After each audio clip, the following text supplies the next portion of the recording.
Čo manželové nechce mať žena vo svojej kabelke? Kľúče. Dúče? Kľúče. Ja som sa zlakol, že malého dúčeho by tam nechceli mať. Tito Mussolini vnútri, hej?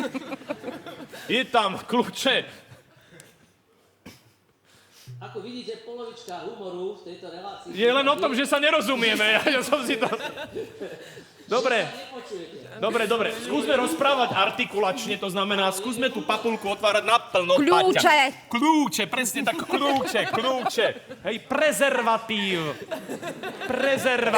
sa to...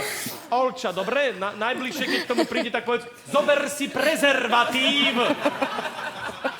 Musíš to nahlas, keby náhodou k tomu prišlo. Hej, a kľúče. Hej, lebo potom bude dúče v tabulke.